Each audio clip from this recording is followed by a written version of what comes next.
Het is vrijwel zeker dat de renovatie van het zwembad en de nieuwbouw van de sporthal aan de Stoofweg in Graven groen licht krijgen van de gemeenteraad.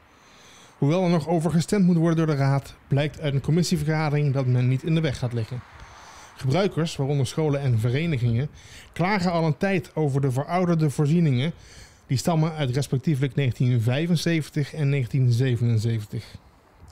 De gemeente verstrekt eigenaar en exploitant Sportfondsen bij Groenlicht ruim 14 miljoen euro. Sportfondsen zelf draagt €450.000 bij.